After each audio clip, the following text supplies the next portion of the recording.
Assalamualaikum warahmatullahi wabarakatuh. Waalaikumsalam. Kepada yang terhormat Bapak Supriyanto MPD selaku Kepala Sekolah SDN Kebumen, yang kami hormati pula Bapak Ibu Guru serta tenaga kependidikan SDN Kebumen. Alhamdulillahirabbil alamin wassalatu wassalamu asrofil anbiya'i wal mursalin wa ala alihi washabihi ajmain amma ba'du. Puji syukur kehadirat Allah Subhanahu wa taala yang telah melimpahkan rahmat kepada kita semua sehingga pada siang hari ini kita dapat berkumpul dalam acara diseminasi budaya positif di sekolah pada tanggal 21 Oktober tahun 2023 dalam keadaan sehat tanpa kurang suatu apapun. Salawat serta salam senantiasa kita curahkan pada junjungan kita Nabi Muhammad SAW. Semoga kita menjadi umat yang mendapat syafaat kelak di hari akhir. Amin amin ya robbal alamin. Bapak Ibu yang saya hormati, berikut kami sampaikan susunan acara pada siang hari ini. Untuk acara yang pertama yaitu pembukaan. Acara yang kedua menyanyikan lagu Indonesia Raya. Acara yang ketiga sambutan kepala sekolah. Dilanjutkan acara keempat inti yaitu kegiatan diseminasi. Kemudian yang kelima lain-lain dan yang terakhir penutup. Bapak Ibu, untuk acara yang pertama yaitu pembukaan. Marilah kita buka acara diseminasi ini dengan bacaan basmalah bersama-sama. Bismillahirrahmanirrahim. Acara yang selanjutnya yaitu menyanyikan lagu Indonesia Raya. Kepada hadirin dimohon berdiri.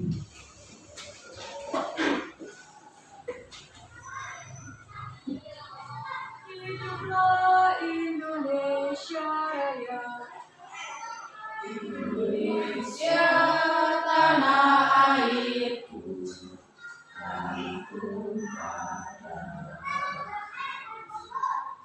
Di sanalah aku berdiri, jadi pandu hidupku. Indonesia kebangsaanku, bangsa dan tanah airku. Marilah kita berseru, Indonesia bersatu. Hiduplah tanahku, hiduplah negeriku, bangsaku, rakyatku semuanya. Bangunlah jiwanya, bangunlah badannya untuk Indonesia Raya. Indonesia Raya, merdeka, merdeka, tanahku, negeriku yang ku cinta.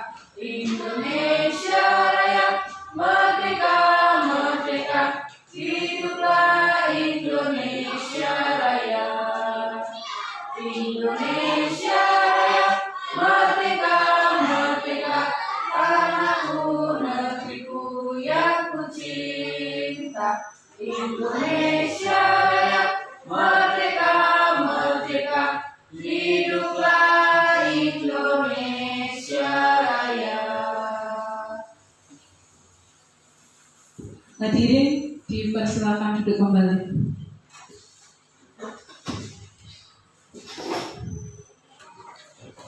Untuk acara selanjutnya yaitu sambutan dari Kepala Sekolah SDN Kebumen kepada Bapak Supriyanto MPD. Kami persilakan.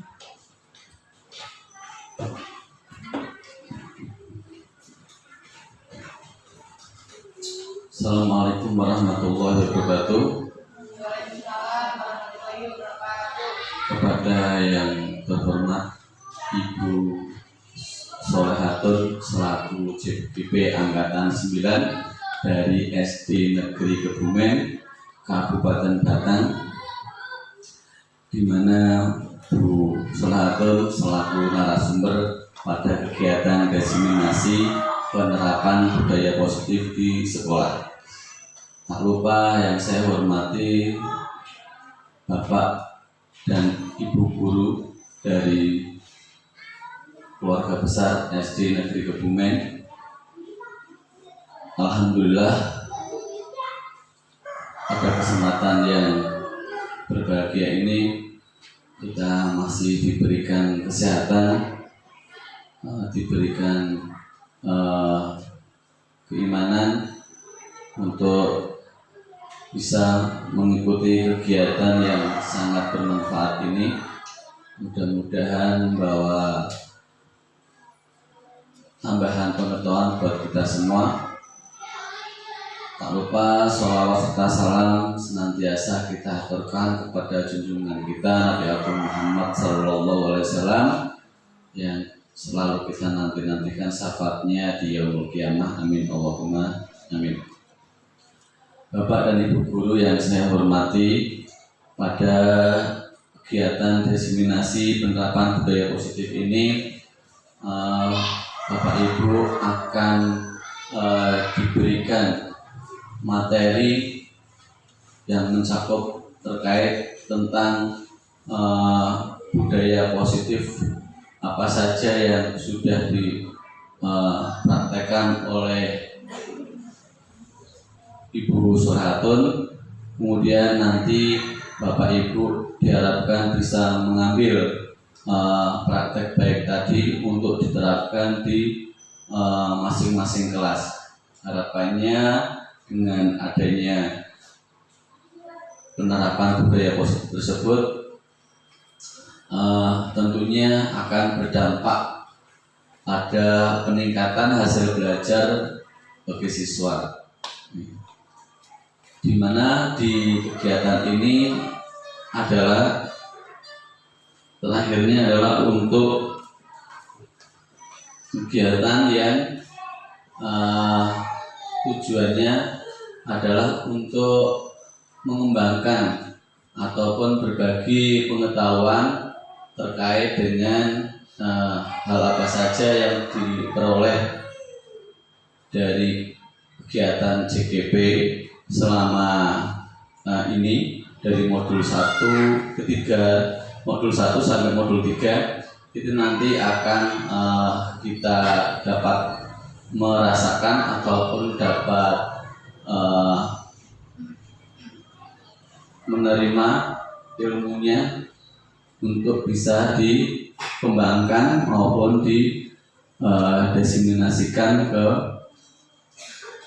masing-masing guru. Harapannya mudah-mudahan dengan adanya kegiatan ini sekolahan ini menjadi sekolah yang lebih maju, siswanya juga lebih meningkat dalam hal prestasi akademik maupun prestasi yang lainnya. Saya kira itu yang bisa saya sampaikan. Terima kasih atas kesempatan yang telah diberikan. Saya akhiri wabillahi taufiq wal hidayah wa ridha wa inayah. Wassalamualaikum warahmatullahi wabarakatuh.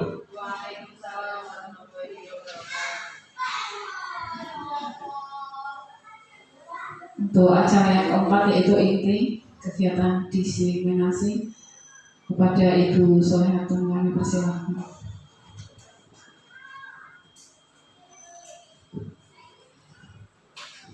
Assalamualaikum warahmatullahi wabarakatuh. Kepada yang terhormat Bapak Supriharto MPD selaku Kepala Sekolah SD Negeri Kebumen, dan yang saya hormati pula Bapak Ibu Guru serta tenaga kependidikan SDN Kebumen. Puji syukur kehadiran Allah yang telah melimpahkan rahmat kepada kita sehingga pada siang hari ini kita semua dapat berkumpul dalam acara diseminasi budaya positif di sekolah pada tanggal 21 Oktober 2023 dalam keadaan sehat tanpa kurang suatu apapun. Terima kasih pula kepada Bapak Ibu Guru yang sudah meluangkan waktunya membantu saya dalam melengkapi tugas sebagai calon guru penggerak untuk sharing tentang diseminasi budaya positif di sekolah.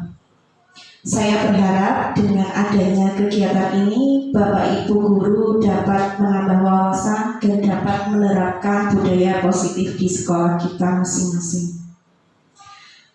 Saya harap Ibu Bapak nanti setelah mengikuti kegiatan ini dapat menemukan jawaban yang nanti belum masih angan-angan kita akan menemukan setelah kegiatan ini. Nah, di sini saya akan mencoba memaparkan diseminasi budaya positif di sekolah. Bapak Anto, mohon bantuannya.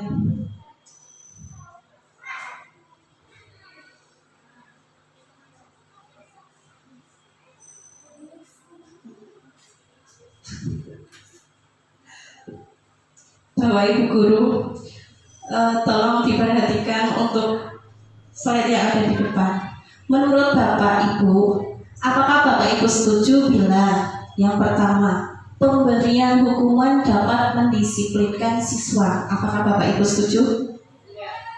Tidak, ya. Selanjutnya yang kedua, pemberian hadiah meningkatkan prestasi siswa. Apakah Bapak Ibu setuju? Ada yang mau memberikan jawabannya?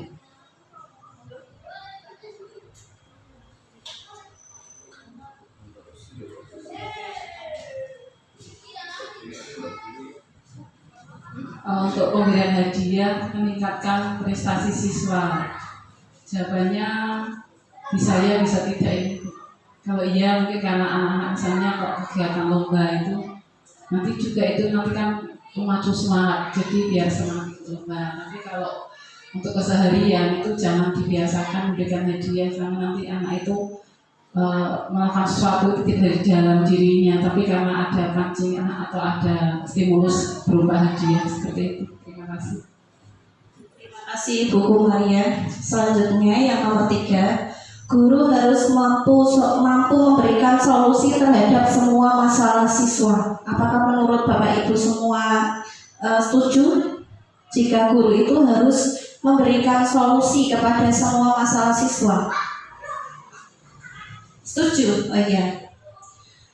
Kemudian yang keempat, guru berperan sebagai teman bagi siswa. Apakah Bapak Ibu setuju? Setuju. Iya, kenapa kok setuju Bu Siwi?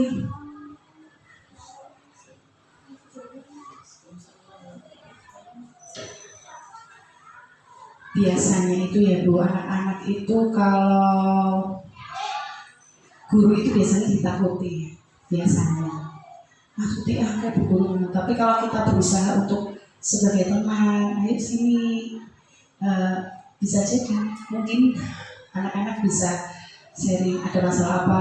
Bu guru, kayak itu Bu, tadi aku di rumah seperti ini, tadi teman saya seperti ini, bisa jadi seperti itu. Terima kasih. Nah, setelah tadi ada pertanyaan, saya berharap kita semua nanti akan menemukan jawaban setelah kita mengikuti diseminasi ini. Nah, selanjutnya kita akan membahas budaya positif. Budaya positif di sekolah yaitu nilai dan kebiasaan di sekolah yang berpihak pada murid agar mereka dapat berkembang menjadi pribadi yang kritis, penuh hormat, dan bertanggung jawab sesuai dengan profil pelajar Pancasila. Nah, kita ketahui bersama profil pelajar Pancasila itu ada berapa Bu? Ada 6 ya. Ada yang hafal? Ada yang hafal? Oh iya Bu Dewi, terima kasih.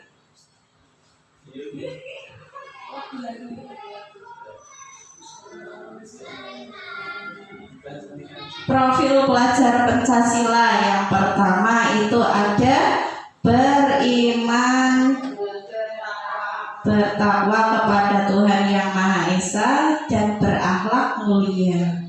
Kemudian yang kedua apa Bu? Mandiri. Kemudian apa lagi Bu?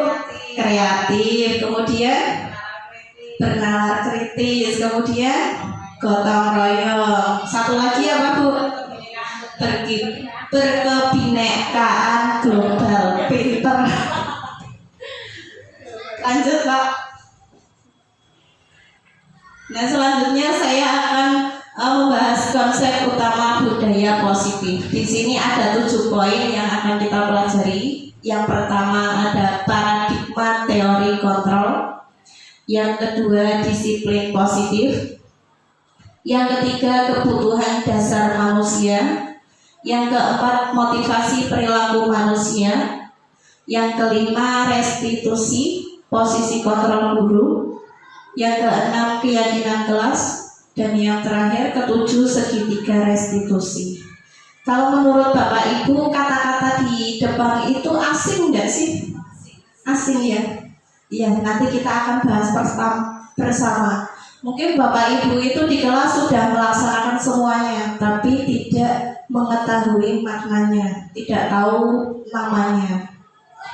Nah, sebelumnya nanti saya akan meminta kepada Bapak Ibu untuk mempraktekkan permainan. Nah, di situ ada permainan cobalah buka.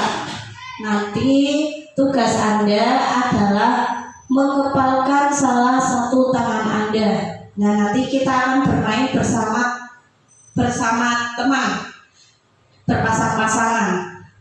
Nah, yang satu nanti akan mencoba mengepalkan tangan, yang satunya lagi nanti akan mencoba merayu, membujuk, menggerdik boleh, mengintimidasi juga boleh, menggoda, menggelitik, dengan tujuan untuk teman kita agar bisa membuka kepalan tangannya. Kalau kita maju saja bagaimana Bu? 2 orang maju ke depan ya Bu. Oh iya, Bujar ya, silakan Bujar sama Bu Siwi ya, mencoba praktek di depan.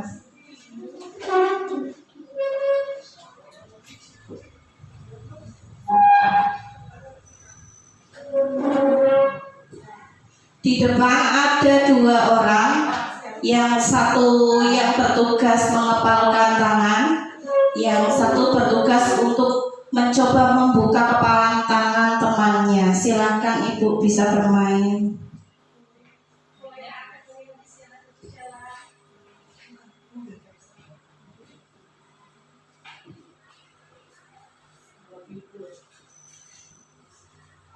Bu, bolehkah saya meminta benda yang ada di dalam tangan Anda? Tidak boleh. Nanti aku kasih hadiah. Tidak bisa Bu. Aku kasih hadiah yang sangat banyak.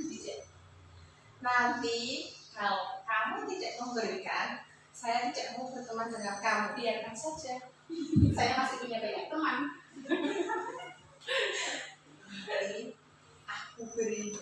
Oh nanti aku kasih apa ya? Oh kasih.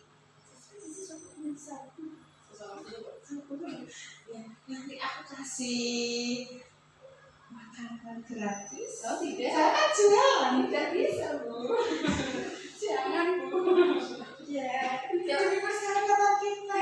Katanya Besti. Tidak Bu. Kalau kamu tidak memberi, berarti persahabatan kita putus. Tidak apa-apa. Saya masih punya banyak teman Ibu. Terima kasih Bu. Tepuk tangan untuk Bu Jaria dan Ibu Siwi. Terima kasih, bagus sekali ya Bu tadi. Dan sekarang saya mau bertanya dari kegiatan tadi, apakah teman yang mengepalkan tangan itu mau membuka kepalan tangannya? Tidak. Nah, terkadang ada yang tidak dan ada yang mau ya Bu. Itu juga namanya kontrol Bu. Posisi kontrol. Nah, tadi kita juga mau membahas posisi kontrol. Menurut Bapak Ibu, jika kita membuka tangan kita dari kontrol diri kita sendiri atau bujuk rayuan teman. Menurut Bapak tadi loh, Bapak Ibu tadi kan ada teman tadi yang mengepalkan tangan. Kalau dia mau membuka kepalan tangannya, itu kontrol diri sendiri apa bujuk rayu teman? Kontrol diri sendiri ya. Kenapa kok bukan dari teman, bujukan teman. Kenapa? Karena kita itu berhak mengontrol diri sendiri. Tidak ada yang bisa mengontrol diri kita selain diri kita sendiri. Iya.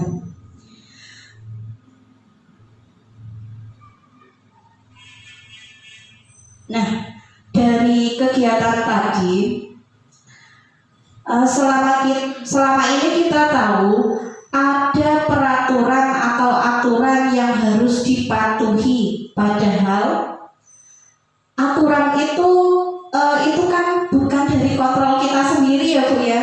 Itu atas permintaan dari orang lain. Kalau tidak dari kontrol diri kita sendiri, itu tidak diperbolehkan, tidak akan bisa kalau kita tidak bisa mengontrol diri sendiri.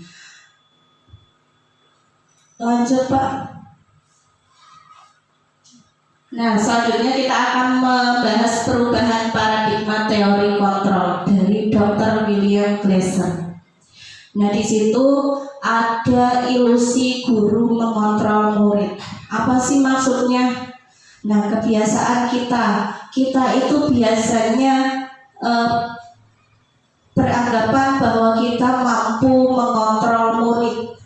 Kita mampu memberi perintah kepada murid. Padahal itu hanya ilusi. Murid itu tidak akan mematuhi peraturan kita tanpa kontrol diri sendiri. Contohnya, misal ibu itu sudah memberi peraturan kalau tidak membuat PR nanti akan dihukum. Tapi murid-murid ada yang melanggar tidak, Pak? Ada. Nah, itu namanya ilusi guru mengontrol murid. Murid itu sebenarnya tidak bisa dikontrol. Tidak bisa dikontrol. Dia akan mampu mengontrol dirinya sendiri. Mau itu perbuatan baik atau yang tidak. Kemudian yang kedua, ilusi bahwa semua perbuatan positif efektif dan bermanfaat. Seperti itu juga kita sudah memberikan bujukan, memberi kalimat positif kepada anak untuk berbuat ini, berbuat itu. Tapi kalau kontrol diri anak tidak mau, menolak, tetap tidak akan terjadi. Selanjutnya, ilusi bahwa kritik dan membuat orang merasa bersalah dapat menguatkan karakter. Nah, ini juga tidak akan mampu. Walaupun dia dihardik, dikritik, diberi saran, kalau tidak atas kontrol diri anak itu sendiri. Ilusi bahwa orang dewasa memiliki hak untuk memaksa. Nah, kita juga beranggapan demikian. Biasanya orang dewasa itu sering memaksakan kehendaknya ya Bu ya. Iya, kudu koyo iki. Padahal anak itu tidak bisa seperti itu. Kalau tidak ada kontrol diri, mereka tidak akan melakukannya. Lanjut Pak. Nah, di sini ada tabel dari stimulus respon dan teori kontrol. Yang pertama, realitas atau kebutuhan kita sama. Kalau menurut teori kontrol, realitas kebutuhan kita berbeda. Semua orang melihat hal yang sama. Kalau menurut teori kontrol, setiap orang memiliki gambaran berbeda. Kita mencoba mengubah orang agar berpandangan sama dengan kita. Padahal menurut teori kontrol, kita berusaha memahami pandangan orang lain tentang dunia. Kalau menurut teori kontrol itu kita tidak harus sama pendapatnya dengan orang lain. Selanjutnya, perilaku buruk dilihat sebagai suatu kesalahan. Dan menurut teori kontrol, semua perilaku memiliki tujuan. Walaupun perilaku itu terkadang menyimpang, anak itu tetap memiliki tujuan. Selanjutnya, menurut stimulus respon, orang lain bisa mengontrol saya. Sedangkan menurut teori kontrol, hanya Anda yang bisa mengontrol diri Anda. Menurut stimulus respon, saya bisa mengontrol orang lain. Sedangkan menurut teori kontrol, Anda tidak bisa mengontrol orang lain. Pemaksaan ada pada saat bujukan gagal, menurut teori kontrol, kolaborasi, dan konsensus menciptakan pilihan-pilihan baru. Model berpikir menang atau kalah, dan menurut teori kontrol, model berpikir menang-menang. Jadi tidak ada menang kalah. Jadi semua diuntungkan.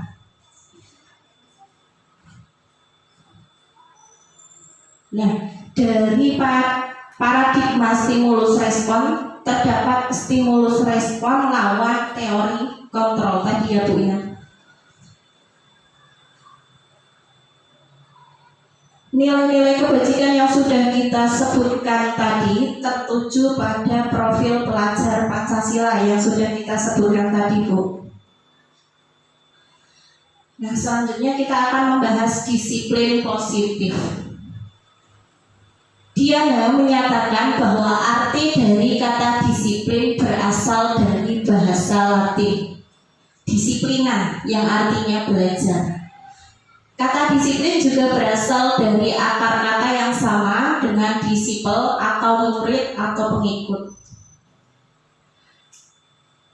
Merdeka tidak hanya lepas dari perintah, tapi mampu memberi perintah dari sendiri. Bapak Ibu masih semangat untuk mengikuti diseminasi saya? Masih. Nah, sebelum itu kita lakukan ice breathing dulu ya Bu, biar tidak ngantuk. Monggo bisa berdiri dulu.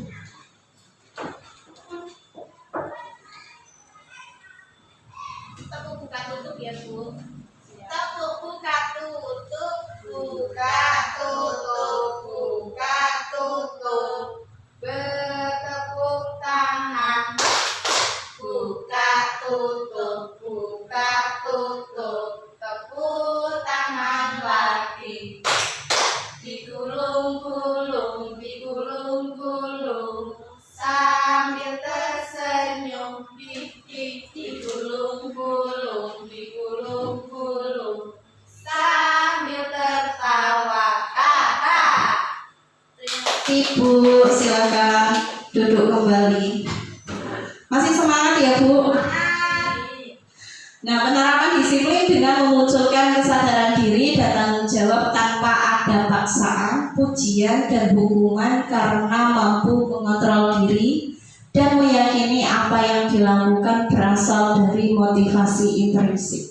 Nah, kita itu harus menerapkan disiplin pada anak tanpa memunculkan adanya paksaan, pujian, hukuman, karena nanti akan berdampak pada anak. Misalkan saja kita menerapkan dengan pujian, anak itu akan berbuat sesuatu karena mengharap pujian dari guru.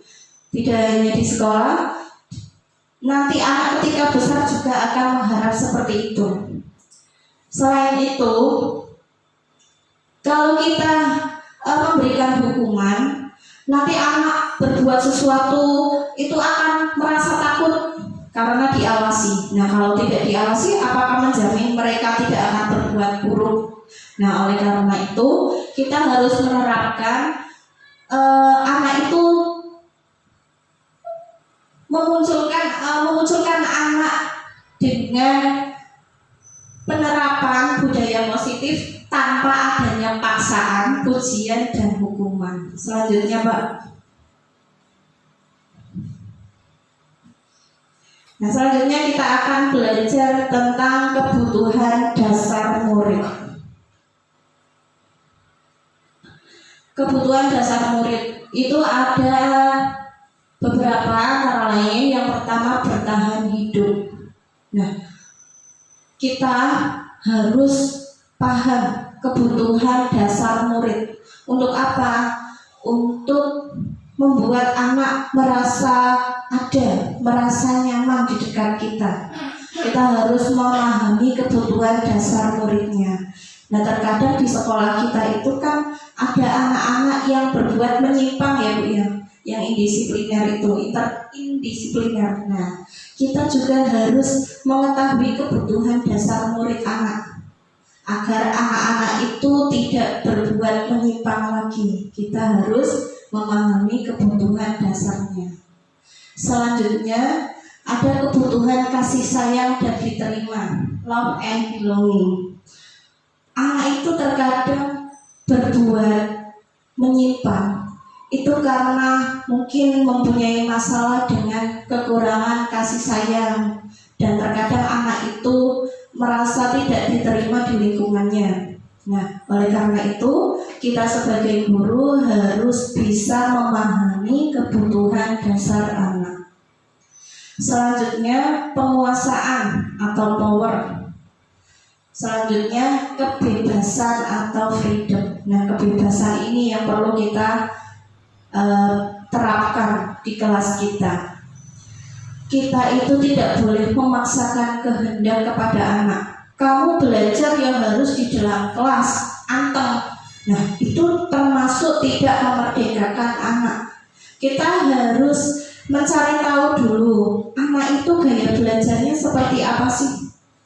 Anak kok senangnya pelayu-pelayu? Ya, kita juga harus menuruti kebutuhan anak. Kita harus menerapkan pembelajaran yang berbeda pada tiap anak. Kemudian selanjutnya kesenangan atau fun. Nah, dalam pembelajaran kita itu harus menerapkan itu. Kalau anak-anak belajar kok sedih, kan pelajarannya tidak masuk ya Bu ya. Masa belajar kok karo nangis kayak gitu. Nah, kita harus menciptakan pembelajaran yang menyenangkan. Nah, selanjutnya di sini ada suatu kasus. Ibu Ria, guru kelas 6 di SD Permai, sedang bingung menghadapi salah satu murid di kelas bernama Agus. Beberapa anak telah datang dan mengeluhkan sikap Agus yang sering meminta bekal makan siang mereka dengan paksa. Jika Anda sebagai Bu Ria, apa yang akan Anda lakukan? Menurut Anda, kira-kira apa alasan Agus melakukan hal itu? Dari ibu-ibu ada yang bisa menjawab dari kasus di depan?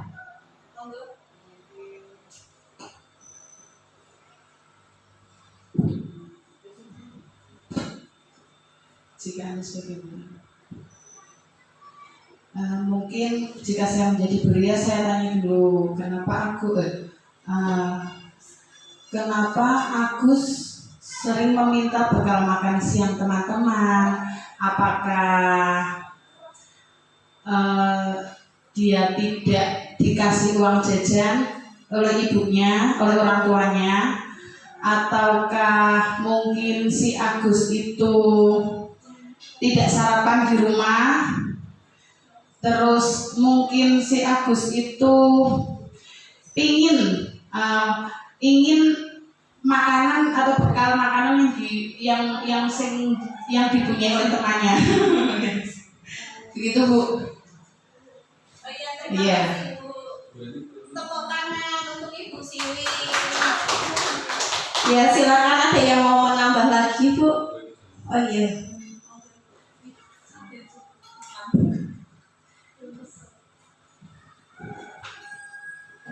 Oh iya, jika saya sebagai Bu Ria, yang akan saya lakukan sama seperti Ibu Siwi tadi ya, bertanya kepada muridnya, kenapa kok meminta mereka dengan paksa itu, kenapa? Nah, setelah tahu alasannya, nanti kita diskusikan dengan teman-teman guru yang lain, kira-kira siswa ini itu mungkin dikasih nasihat.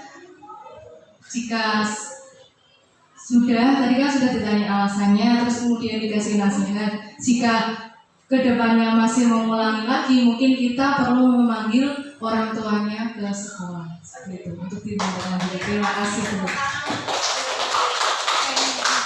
Iya Bu, betul. Nah, ini berkaitan tadi dengan kebutuhan dasar murid ya Bu ya. Kita tanya dulu kepada anak.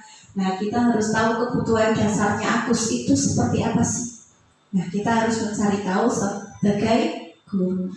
Dan kita juga akan mencoba memecahkan masalah kasus dari Ibu Ria.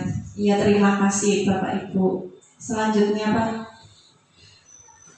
Selanjutnya dalam konteks disiplin positif sebaiknya Bu Ria mencari tahu alasan Agus, ya seperti yang diungkapkan Ibu Siwi. Kita harus mencari tahu alasannya. Kenapa sih kok Agus itu suka meminta bekal temannya? Nah, kita juga harus mencari tahu kebutuhan Agus yang belum terpenuhi itu apa. Apakah kebutuhan bertahan hidup? Nah, kebutuhan bertahan hidup itu Agus itu merasa lapar karena orang tuanya tidak membawa bekal. Nah, itu kita harus mencari tahu. Terkadang di sekolah kita ada ya Bu ya. Iya. Nah, tapi terkadang guru itu tidak mau mencari tahu. Ya. Karena rasa malas mungkin ya. Selanjutnya kebebasan. Agus bosan karena dibawakan bekal dengan menu yang sama oleh orang tuanya. Nah, ini ceritanya Agus itu ingin mencicipi menu yang berbeda. Mungkin dengan seperti ini dia bisa merasakan bekal temannya yang menunya berbeda. Kemudian diterima dan kasih sayang. Diterima dan kasih sayang. Mungkin Agus itu kurang perhatian dari keluarganya sehingga mencari perhatian dari teman-teman Agus. Kemudian penguasaan.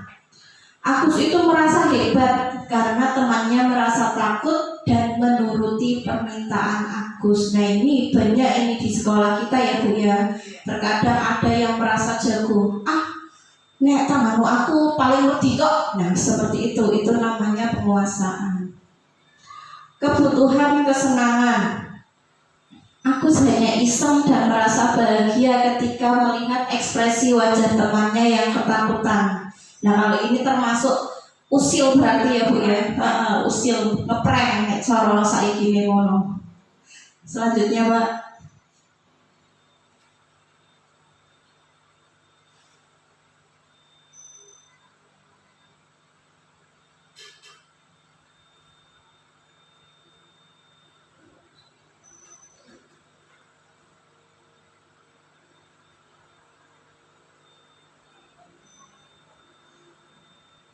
Selanjutnya kita akan membahas motivasi perilaku manusia. Menurut Dian Gosen, ada 3 motivasi perilaku manusia. Yang pertama, menghindari ketidaknyamanan atau hukuman. Yang kedua, mendapatkan imbalan atau penghargaan dari orang lain. Yang ketiga, menjadi diri sendiri dengan menghargai dirinya dan meyakini nilai-nilai yang dipercaya. Lanjut Pak. Nah, tadi kita sudah berbicara tentang hukuman. Hukuman ya Bu ya. Kalau menurut Bapak Ibu, antara hukuman, konsekuensi, dan restitusi, menurut Ibu yang paling baik itu yang mana Bu? Ada yang mau memberikan pendapat?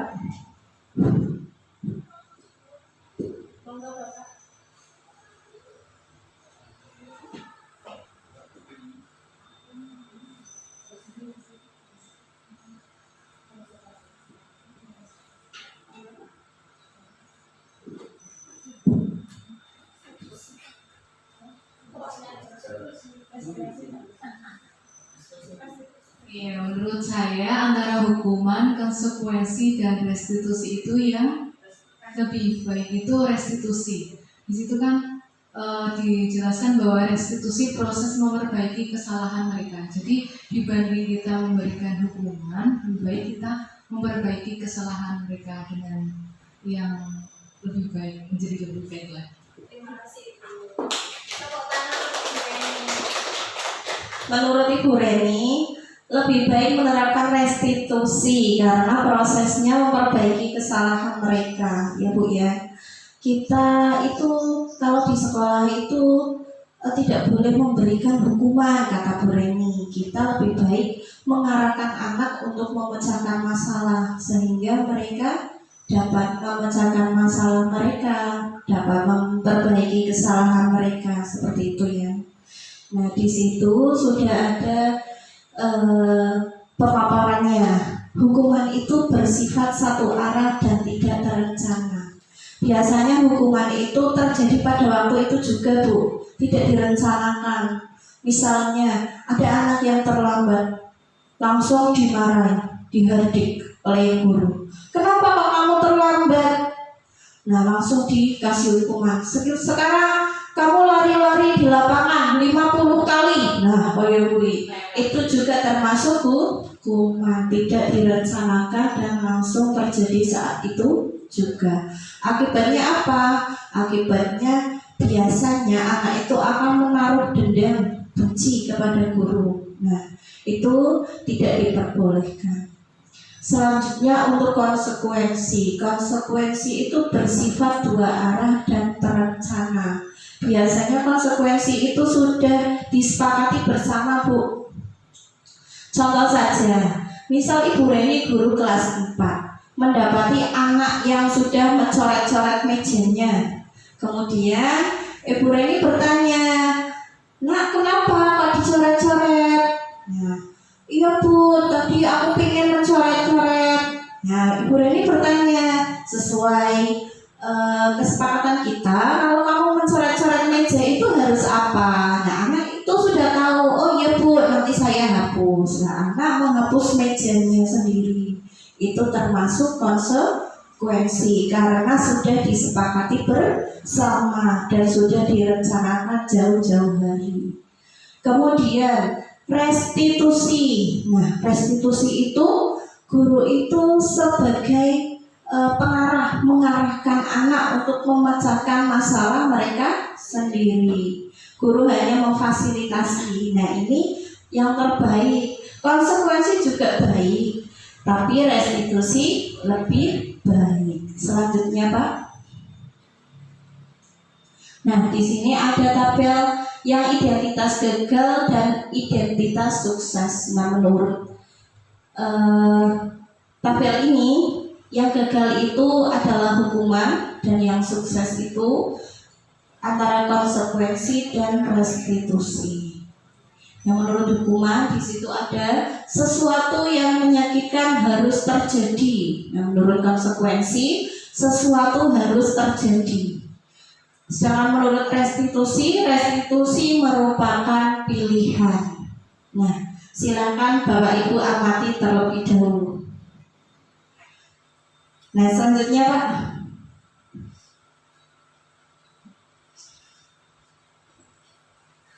Nah, Bapak Ibu, mana yang paling tepat menurut Bapak Ibu? Di sini ada contoh 4 soal. Menurut Bapak Ibu, itu termasuk hukuman atau konsekuensi. Yang pertama, mencatat kalimat 100 kali di buku. Saya tidak akan mengulangi lagi. Menurut ibu-ibu itu hukuman atau konsekuensi?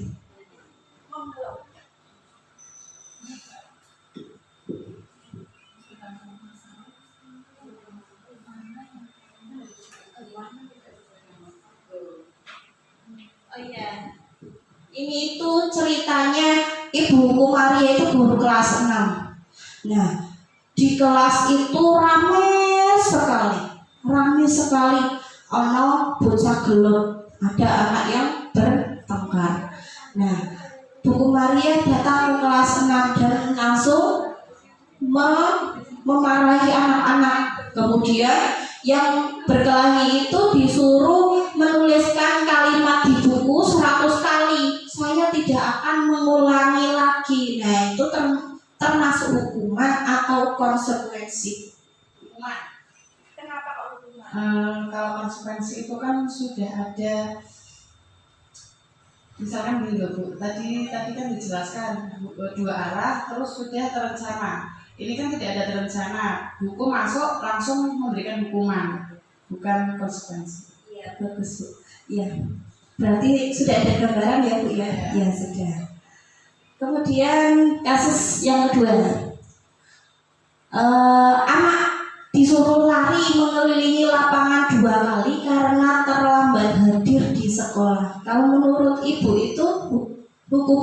konsekuensi. Hukuman ya Bu ya. Kenapa? Karena langsung terjadi saat itu juga. Biasanya kalau anak yang terlambat itu langsung Bu ya hukumannya ya, tidak disepakati. Nah itu termasuk hukuman juga. Kemudian yang ketiga, membersihkan coretan yang dibuatnya di atas meja. Itu termasuk apa Bu? Konsekuensi. Kemudian yang keempat, lari keliling lapangan saat terlambat 10 menit saat pelajaran PJOK. Konsekuensi. Nah biasanya kalau pelajaran PJOK itu kan sudah ada kesepakatan antara guru, olahraga, dan anak-anak. Iya betul. Selanjutnya kita akan belajar tentang reward and punishment. Menurut Alficon, Punish by Reward 1993 mengemukakan baik penghargaan maupun hukuman adalah cara-cara mengontrol perilaku seseorang yang menghancurkan potensi untuk pembelajaran yang sesungguhnya. Menurut Kon, secara ideal tindakan belajar itu sendiri adalah penghargaan sesungguhnya. Nah, ini Bu, reward and punishment. Biasanya kita masih menerapkan ini di kelas. Biasanya ya, ada yang peringkat 1 dikasih buku, dikasih pensil. Ya. Padahal itu kalau diterapkan terus Bu, itu akan berdampak nanti sampai anak-anak dewasa. Nah biasanya anak akan berpikir, aku dicap pinter mek oleh hadiah. Nah seperti itu. Iya nek padane wonge ngei hadiah lah nek orang mana dia kecewa, anaknya pasti akan kecewa.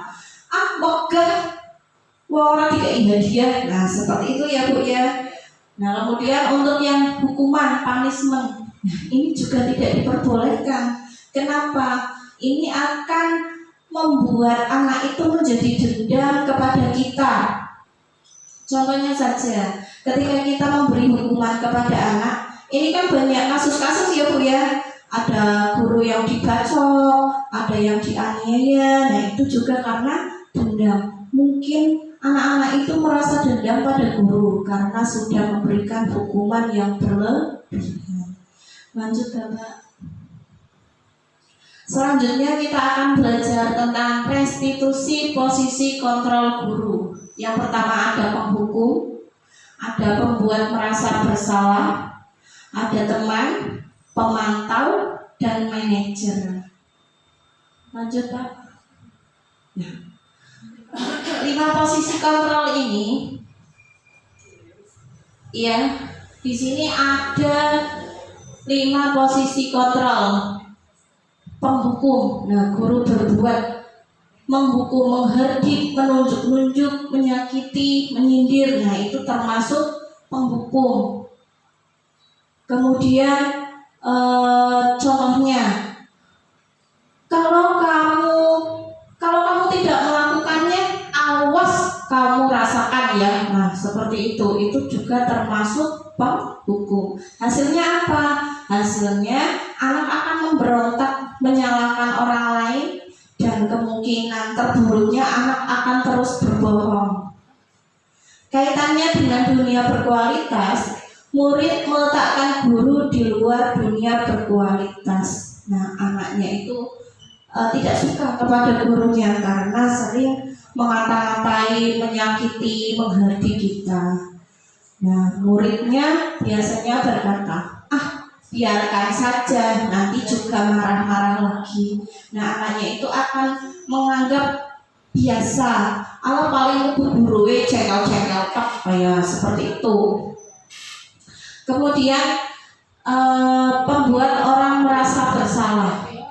Guru berceramah dan mengatakan, seharusnya ibu kecewa sama kamu, kenapa kok kamu begini. Nah, guru berkata, kamu sudah tidak tahu.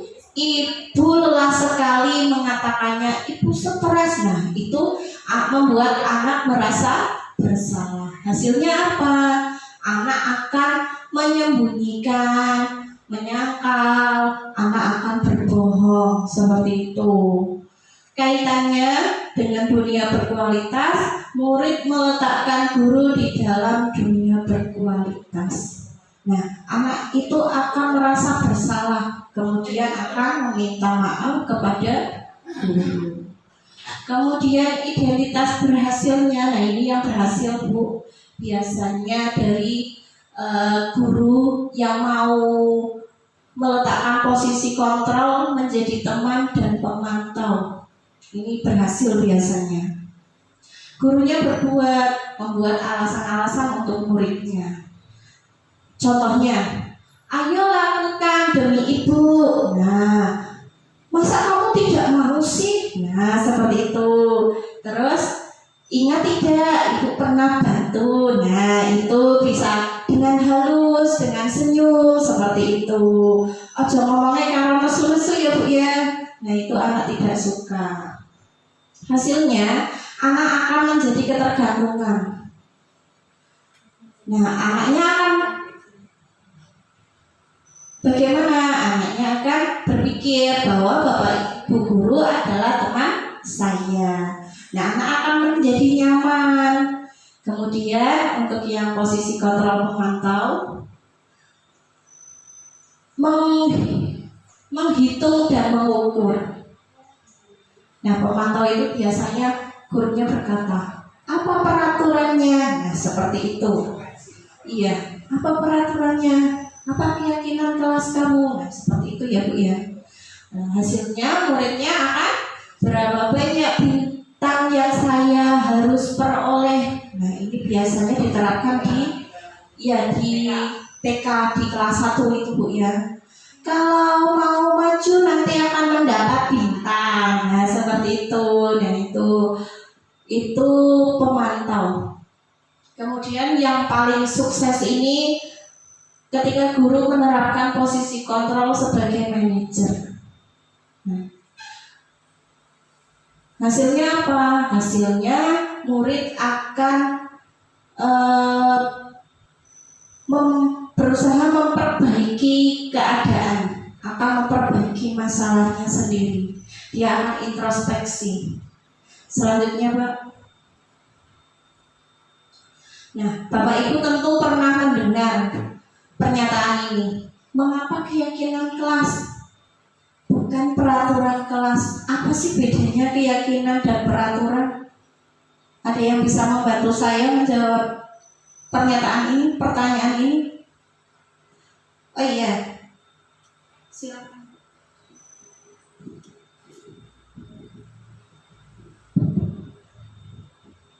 Perbedaan keyakinan kelas dengan peraturan kelas. Untuk keyakinan sendiri itu dibuat bersama-sama. Misal kita buat di kelas, berarti dibuat antara murid dengan guru. Jadi juga muridnya juga nanti mengusulkan sesuatu, menyampaikan pendapatnya. Berbeda dengan peraturan kelas, berarti itu yang membuat adalah sekolah dan kemudian diterapkan di kelas. Jadi yang membuat adalah guru, siswa harus mematuhi. Terima kasih Bu, tepuk tangan. Bagus sekali Bu Maria. Terima kasih sudah membantu saya. Kenapa kok keyakinan kelas? Nah, keyakinan kelas itu kan sudah terjadi dua arah, sudah disepakati bersama antara guru dan peserta didik. Kenapa kok bukan peraturan kelas? Peraturan kelas itu terkesan kita memaksakan kehendak kita kepada murid, sehingga menjadikan murid itu tidak nyaman ya Bu ya. Aku dipokoni terus. Nah, seperti itu biasanya. Jadi anak akan memberontak. Jadi solusinya, sebelum pembelajaran awal tahun baru, kita harus menerapkan apa? Membuat keyakinan kelas. Selanjutnya Pak.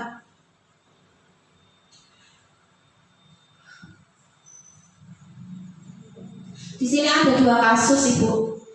Yang pertama, mengapa kita memiliki peraturan tentang penggunaan helm saat mengendarai motor? Nah, menurut Bapak Ibu, ini termasuk keyakinan apa peraturan sih? Peraturan, kosong. Nah, coba Bapak Ibu itu pikir lagi. ibu itu biasanya pakai helm kenapa? Ya ini peraturan tapi juga harus dilaksanakan. Pas. Terus apa lagi? Keselamatan. Nah, kalau keselamatan itu berarti tentang keyakinan. Nah, kalau panas itu berarti termasuk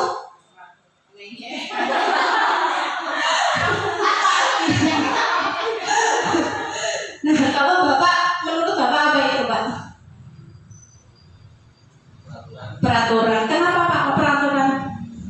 Karena sudah ditentukan oleh kebijakan pemerintah. Oh iya, kalau dari pemerintah tidak menganjurkan kita pakai helm, apakah Bapak pakai helm juga? Oh pakai. Kenapa Pak? Sama untuk keselamatan. Iya, itu berarti termasuk keyakinan. Nah, dari kasus satu itu bisa masuk keyakinan dan juga bisa masuk peraturan ya Bu ya. Keyakinan. Aku nggak dicekel polisi nih. Itu termasuk apa Bu? Peraturan ya. Nah, nek, aku kok nggak ireng aku aja. Nah, itu termasuk keyakinan ya Bu ya. Kemudian kasus yang kedua. Mengapa kita memiliki peraturan tentang penggunaan masker? Kenapa Bu? Menjaga kesehatan. Itu termasuk keyakinan ya Bu ya. Keyakinan apa peraturan? Keyakinan. Aku menuju tertular penyakit. Nah, itu termasuk keyakinan. Terus apa lagi? Mbak Indri kalau pakai masker kenapa Mbak? Biar tidak hilang.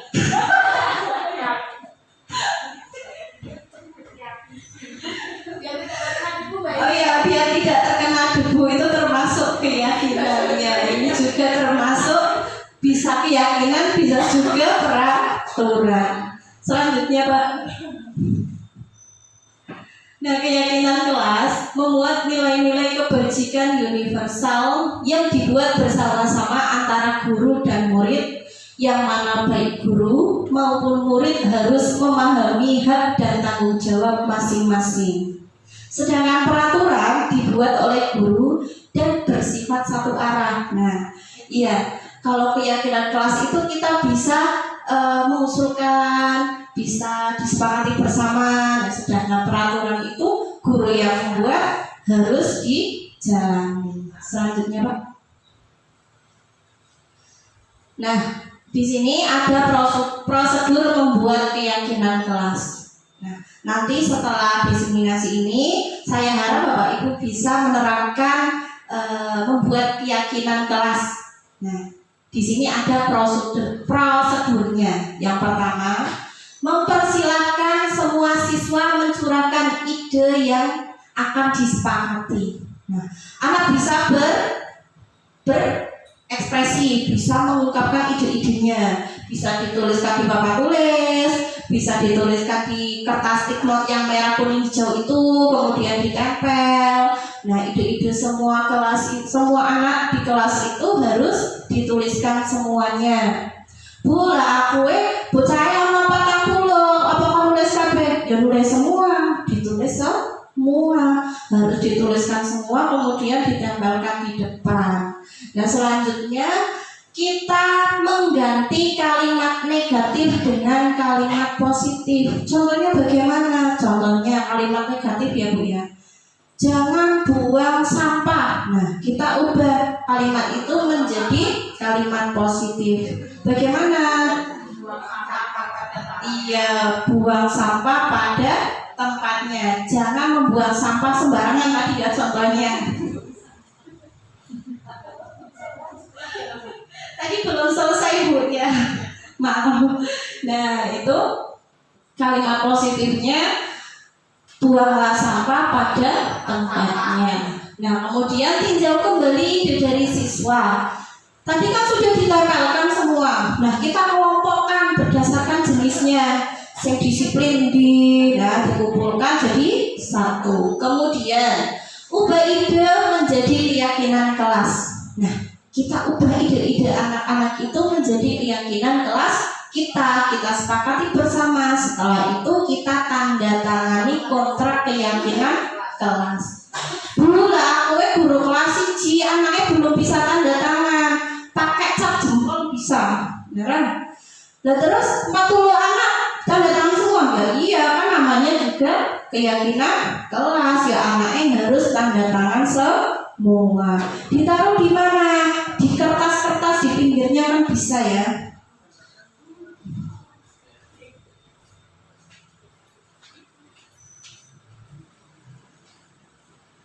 Nah, selanjutnya kita akan membahas segitiga restitusi. Tahapan segitiga restitusi yang pertama menstabilkan identitas, yang kedua validasi kesalahan, yang ketiga menanyakan keyakinan. Lanjut Bu. Menstabilkan identitas. Menstabilkan identitas itu ada bisa dengan menanyakan, mengungkapkan. Guru itu bisa bilang sama anak, berbuat salah itu tidak apa-apa. Tidak ada manusia yang sempurna. Saya juga pernah melakukan kesalahan seperti itu. Biar anak tidak merasa tersudutkan, jangan langsung menyalahkan. Apakah kamu sedang menjadi teman yang baik buat dirimu sendiri? Nah, itu nanti biasanya anak akan terbuka jika kitanya tidak marah-marah. Lanjut Bu. Validasi tindakan yang salah. Nah, biasanya guru itu bisa menanyakan kepada anak, padahal kamu bisa melakukan yang lebih buruk dari ini ya. Nah, contohnya ada anak yang sedang berkelahi, langsung dijengkel-jengkeli. Nah, itu malah anak tidak akan terbuka, tidak akan menceritakan kegiatannya kepada kita. Nah, kita bisa melakukan langkah segitiga restitusi. Setelah menanyakan, kita juga harus istilahnya ngedem-ngedemi. Kamu pasti punya alasan mengapa melakukan itu. Nah, bisa ditanyakan seperti itu anaknya. Kamu patut bangga pada dirimu sendiri karena kamu telah melindungi sesuatu yang penting buatmu. Nah, seperti itu. Lanjut Bu. Nah, selanjutnya setelah menanyakan dua hal tadi, kita juga harus menanyakan keyakinan. Nah, setelah itu kita tanyakan kepada anak keyakinan kelas kita. Apa yang kita percaya sebagai kelas atau keluarga. Kemudian bisa tanya anaknya, kamu ingat keyakinan kelas kita? Nah, seperti itu. Anak akan memecahkan masalahnya sendiri. Selanjutnya Bu. Sekian pemaparan dari saya. Jika ada yang mau menanggapi, silakan dipersilakan Bu.